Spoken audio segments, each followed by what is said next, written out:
জি sir.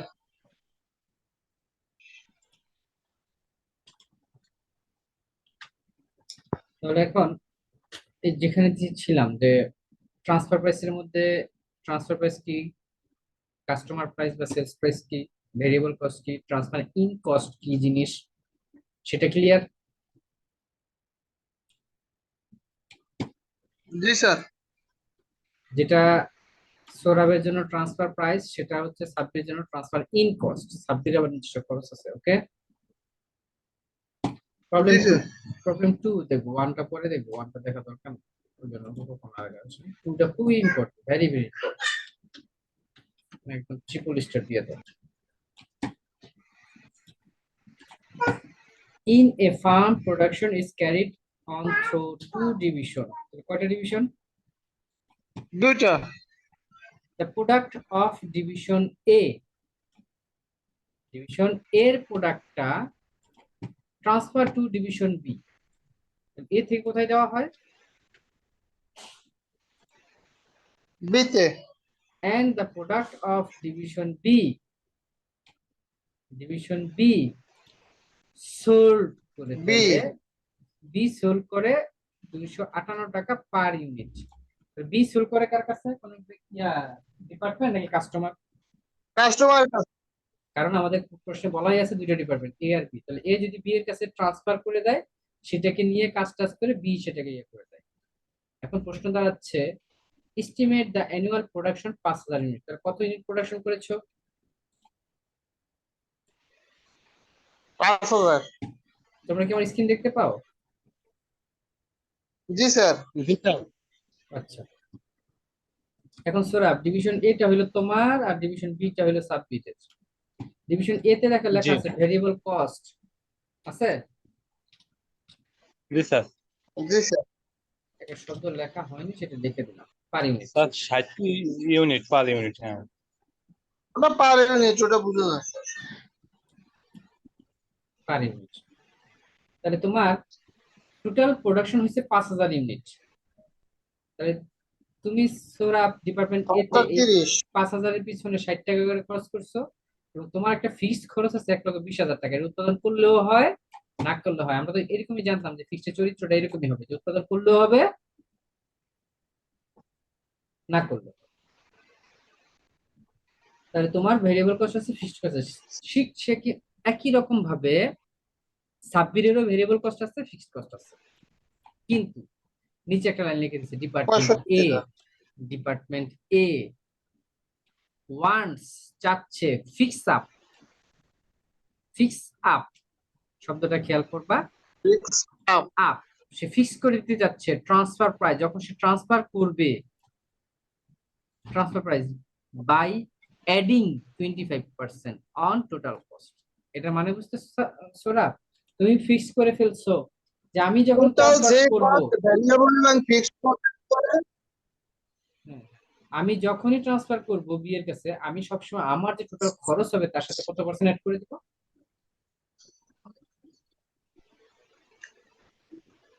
25%, right?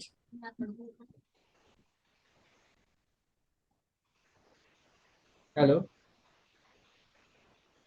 জি sir, শুনতে পাচ্ছি। আচ্ছা, ওরা কি কেউ আছে লাইনে? শাওন আছো? সাউন্ড বাইট নাই তো।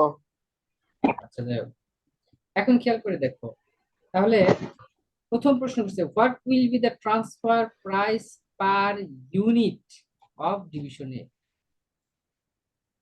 এর পার ইউনিট খরচটা কত হবে? So now we want go to solution. দেখো তো, প্রবলেম টু সলিউশনে computation of transfer price per unit of division A, variable cost per unit কয় টাকা করে ভেরিয়েবল কস্ট ছিল? 60 টাকা। 60 টাকা। আর ফিক্স কস্ট ছিল কত? 1,20,000 টাকা। কয় ইউনিটের জন্য?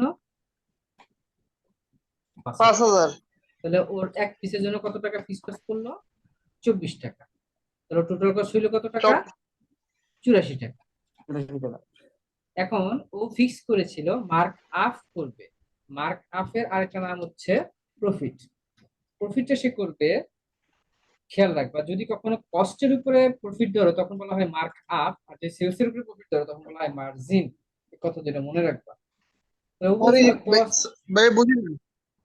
মার্ক আপ ধরা হয় অন কস্ট, মার্ক আপ হ্যাঁ, করা হয় কার উপরে? On cost. আর কোন মার্জিন, কষ্টের উপরে? হ্যাঁ, আর যদি মার্জিন বলে তখন ওটা হবে সেলস এর উপরে। তো যেহেতু বলছে মার্ক আপ, তাহলে on cost mark E mark জিন, ইন না, মার্জিন, মার্জিন বলি না আমরা। জি স্যার। স্যার মার্জিন বলতে হ্যাঁ কিসের মার্ক উপরে? মার্ক সেলের আপ হয়, উপরে। হ্যাঁ এই দেখো মার্ক আপ লিখে দিলাম যে মার্ক আপ হবে অন কস্টের উপরে, মার্ক আপ হয় অন কস্টের অন উপরে। কস্ট, জি তো স্যার। তোমার খরচ আর এক মার্জিন পিসে সেল। হয়েছে, হ্যাঁ তোমার খরচ হয়েছে 84 টাকা, ওকে ফাইন, তুমি 84 টাকার 25% প্রফিট যোগ করো, 21 টাকা যোগ করলে তাহলে ট্রান্সফার প্রাইস কত হবে? 100। জি স্যার, 105 টাকা। এটা তোমার জন্য হচ্ছে ট্রান্সফার প্রাইস। খরচ কার জন্য? আমাদের খরচ হচ্ছে স্যার বিয়ের জন্য। তুমি বিক্রি করলা, ক্রয় ট্রান্সফার করলো ইন কে? বি। এবার রিকমেন্ড বি। টুতে বলতেছে বি সেটাকে বিক্রি করে কত টাকা করে, মনে আছে প্রশ্ন বলেছিল 258 টাকা, প্রশ্ন 58 বলতে টাকা। ছিল। কত পিস মাল ছিল? 5000 পিস বাই 5,000 ইউনিট। পিস 258 টাকা করে, সে 12,90,000 টাকা সেল করে। Very good. সে 12,90,000 জি টাকা সেল যেহেতু করে, তাহলে তার এই মালটা কি cost of units from division A, এর থেকে কি 5,000 পিস মাল 105 টাকা হ্যাঁ, করে আসছে না? জি জি। তারপরে তার কি ভেরিয়েবল কস্ট হয়েছে না? হ্যাঁ স্যার, জি ভাইয়া। 5,000 ইন্টু টাকা করে। 65 হয়েছে। জি জি স্যার।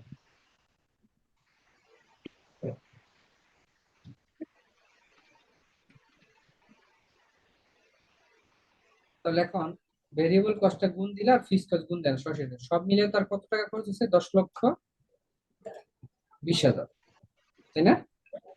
20,000। জি। তাহলে সে বিক্রি করছে কত? 12,90,000, তাহলে তার প্রফিট হচ্ছে কত? 2,00,000। 2,70,000। এখন যদি তোমাকে বলা হয় তার rate of profit on total cost, খরচের উপর লাভের হার কত, তাহলে উপরে হবে প্রফিট, নিচে হবে টোটাল কস্ট ইনটু 100, কত পার্সেন্ট হয়? জি স্যার, লাভের উপরে অন প্রফিট ওটা অন ছাব্বিশ হচ্ছে কস্ট। না? Point two 47%। 26.24%। 47%। 47%। গুড। ও রেশিও। এটুকু কি বুঝতে পারছো না পারো?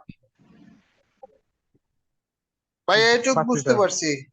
তাহলে তুমি বলো দেখি, সাব্বির সোহরাব কত পার্সেন্ট লাভ করছিল তার খরচের উপরে? তার সুইরা 25% পড়ছিল লাভ। 25%। আচ্ছা, তুমি ওইটা কিনে এনে ওর কাছ থেকে আইনা আবার নিজে একটু ভেরিয়েবল কস্ট করলা, একটু ফিক্সড কস্ট করলা, কইরা সেটা বিক্রি টিক্রি করলা, তো তোমার লাভ হয়েছে কত পার্সেন্ট? 26। 26.47%। এখন যদি সৌরভ জিজ্ঞাসা করে তোমাকে যদি বলে সাব্বির তুমি যা লাভ করছো আমিও তাই লাভ করবো, তাহলে কি দামটা কি আগে যেমন 25% তখন 25 হবে না 26% লাভ করবে?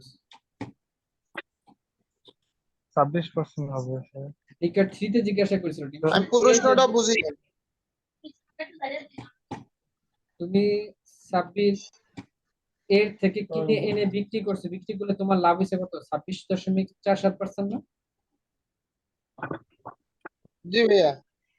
এখন যদি ডিপার্টমেন্ট এ বলে যে আমি 25% করবো না, আমি ওই যে খরচের উপর মোট যে লাভ হয়েছে সেই লাভ করবো, তাহলে সে এখন কি আগে যে তার 84 টাকার উপর সে 25% দিত, এখন সে 84 টাকার উপর কত পার্সেন্ট দিচ্ছে? 26%। তখন দামটা কি একটু বেড়ে যাবে না? 106 টাকা হয়ে যাবে না?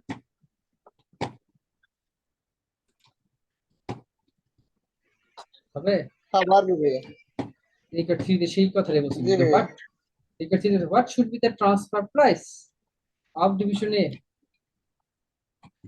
if same rate profit, If same rate same rate profit taken on total division, on division, ওই যে ডিভিশনের কষ্ট 26% যদি করো, সেটা যদি করে তাহলে ট্রান্সফার প্রাইস কত হবে? তখন সে ওই যে দেখাই দিলাম আমরা যে ট্রান্সফার প্রাইসটা হবে 106 টাকা করে, একটু বেড়ে যাবে। এটুকু বুঝতে কোনো সমস্যা আছে? না ভাইয়া। আসলে 3 খুবই গুরুত্বপূর্ণ একটা অঙ্ক, এটাও স্টেশনে দিয়ে রাখো। 5টা